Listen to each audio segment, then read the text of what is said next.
আসসালামু আলাইকুম। কেমন আছেন সবাই? আশা করছি সবাই খুব ভালো আছেন। আল্লাহর অশেষ রহমতে আলহামদুলিল্লাহ আমরা খুব ভালো আছি। তো চলে আসলাম আপনাদের মাঝে আরেকটি ব্লগ নিয়ে। তো এইখানে সকালে নাস্তা বানাবো। তো সকালে নাস্তা বানানোর জন্য এখানে আমি খিচুড়িটা রান্না করব, সবজি খিচুড়ি। তো বেশি তেমন কোনো সবজি ছিল না, তো এখানে আমি গাজর দিয়েছিলাম, গাজর, টমেটো, আলু এগুলোই কিন্তু দিয়েছিলাম। তো এইগুলো সুন্দর করে আমি এখানে মাংসও দিছি, হালকা পরিমাণ মাংস দিয়েছিলাম, মুরগির মাংসটা। তো এখানে আমি সবগুলো মশলা একসাথে, মানে এই যে সবজিগুলো আছে সুন্দর মতো একসাথে কষায় তারপরে আমি চালটা দিয়ে দিব। আর চালটাও কিন্তু আমি ধুয়ে রাখছি। চালে মশারির ডাল, মুগ ডাল, তারপরে বুটের ডাল একসাথে সব মিক্স করে তারপরে এখানে আমি ধুয়ে রাখছি। আর এই সব ডালগুলো মিক্স করে না খিচুড়িটা রান্না করলে, সবজি খিচুড়িটা রান্না করলে অনেক মজা লাগে খাইতে। তো এখানে আমি কিন্তু কষায় তারপরে সুন্দর করে পানি দিয়ে দিয়েছিলাম খিচুড়িটাতে। আর এইখানে কিন্তু আমি ভাতের চাল দিয়ে খিচুড়িটা রান্না করব, যে আমরা ভাত খাই যেই চাল দিয়ে, ওই চালটা দিয়ে খিচুড়িটা রান্না করব। তো এইখানে কিন্তু আমার খিচুড়িটা রান্না করা হয়ে গেছে। এটা আমি সুন্দর করে তারপর উল্টায় পাল্টায় আমি ডিম করে চুলাতে বসায় রাখবো, যাতে সুন্দর মতো যতটুক আছে একদম সুন্দর মতো সিদ্ধ হয়ে যায়। তার এইখানে আমি বাচ্চাদের জন্য ডিম ভাজি করব, যেহেতু ওরা ভর্তা খাবে না। আর ভর্তা কিন্তু আমি আজকে বানাই নাই, আগের যে ভর্তাটা বানাইছিলাম শুটকির ভর্তাটা ওইটাই কিন্তু ছিল। এই জন্য আর বাড়তি ঝামেলা করে ভর্তাটা বানাইলাম না। এটা দিয়ে কিন্তু খিচুড়িটা আজকে সুন্দর মতো নাস্তা করা হবে। আর ওরা যেহেতু খাবে না, সেহেতু ওদের জন্য কিন্তু আমি ডিম ভাইজা নিছিলাম। এখানে কিন্তু সুন্দর মতো ডিমটা আমি ভাইজা তারপর 3টা ডিম ভাইজা নিছিলাম বাচ্চাদের জন্য, যেহেতু ওরা ভর্তাটা খেতে পারবে না জাল। তো ভিডিওটা যদি কারোর কাছে ভালো লাগে থাকে তাহলে লাইক, কমেন্ট, শেয়ার করেন। আর যদি ইচ্ছা হয় তাহলে একটা সাবস্ক্রাইব করে দিন। তো এই তো সকালের নাস্তা আমাদের। তো এগুলোই সকালে নাস্তা থেকে তারপরে কিন্তু দুপুরে রান্নাবান্নার জন্য আবার প্রস্তুত হব। তো এখানে কিন্তু ওই যে শাক ছিল, পুঁই শাক, চিন্তা করলাম দুপুরে কী রান্না করব।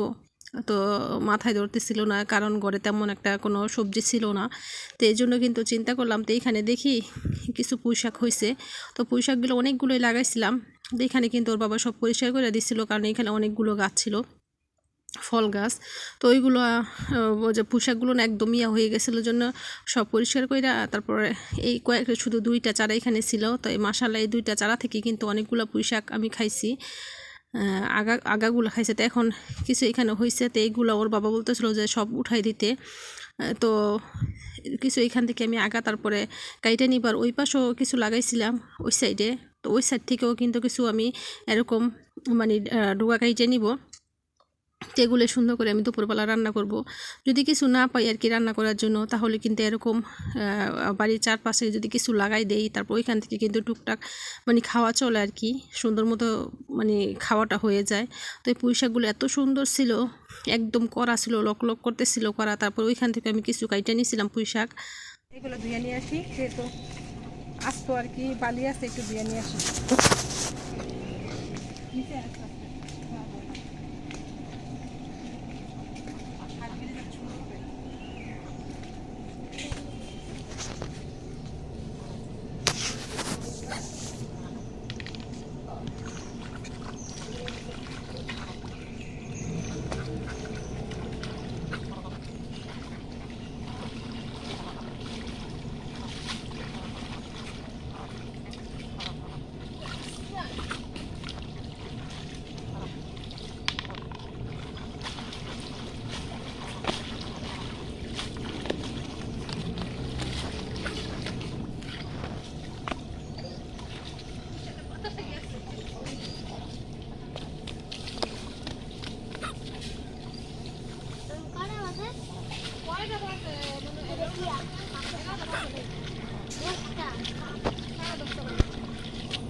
তো আমি দুপুরের জন্য রান্না করব।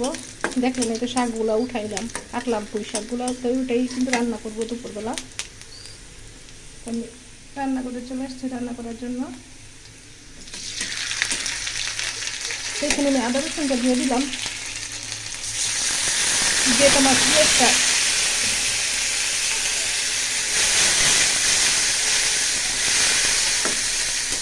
পুইরা পুইরা যাইতেছে।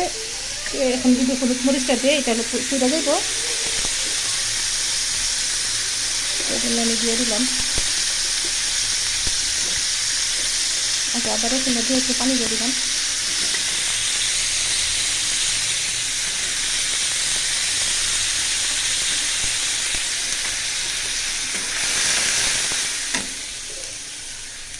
একটু আমার চিংড়ি মাছটা দিয়ে দিলাম, যেহেতু আমি চিংড়ি মাছটা দিয়ে রান্না করবো, একটু পানি লাগবে, দিয়ে দিই। সুন্দর মতন কষাই নিই, ভালো করে কষা নিই। তো আমি কিন্তু শাকটা দিয়ে দিছি, পানি উঠে গেছে সুন্দর মতো, পানিটা একটু থাকতাম, বেশি সময় লাগবে না হইতে, অল্প সময় তো হয়ে যাবে। যেহেতু এই পুঁই শাকগুলো না একদম মানে নরম হয়ে যায় দিলে, খাইতেও কিন্তু অনেক মজা। আর এই পাশে আমি কী করছি, যে এই পাশে চুলাটায় কিন্তু আমি কাঁকরোল বসাই দিছি, কাঁকরোলটা ভর্তা করবো। তো ওর বাবা কিন্তু কাঁকরোলটা আনে না সহজে, আমাদের ঘরে আনা হয় না। তারপরে আমি অনেক দিন ধরে বলছিলাম যদি কাঁকরোল পাও তাহলে আমার জন্য নিয়ে আসো, আমি ভর্তা খাবো। কাঁকরোলের ভর্তা কিন্তু আমার কাছে অনেক মজা লাগে খাইতে। এমনি কিন্তু রান্না করে তেমন একটা খাওয়া হয় না, মানে বছরে যদি মনে হয় এমন কোনো বছর যা হয়তো আনাই হয় না। তো এবার বলে কিন্তু আনছিলাম কাঁকরোলটা।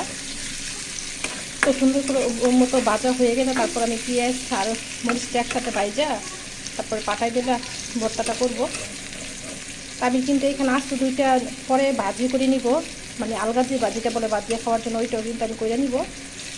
তো সুন্দর মতো ভাজিটা হোক। তো এখানে আমি একটু বাইম মাছ ভুনা করে নিব, একটু বাইম মাছ ছিল, তো এইটাই ভুনা করবো পিস দেওয়া। আরে এই যে এই পাশে আমি কাঁকরোলগুলো ভাজি করবো, আলগা যে ভাজিটা সেইটা, আর এটা এখানে সব কিন্তু ভাজিয়ে রাখছি, এগুলো একটা ভর্তা করবো। তো এগুলোই হবে আজকে আমার যে দুপুরের খাবার, দুপুরের জন্য রান্না বান্না। তো মাছটা সুন্দর করে আমি ভুনা করে নিই।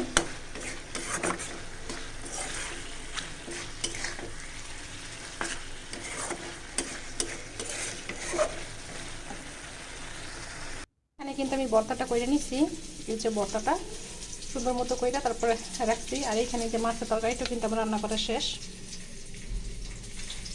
আর এখানে শুধু আমি চুলাতে শুধু কাঁকরোল ভাজিটা বসাই দিছি,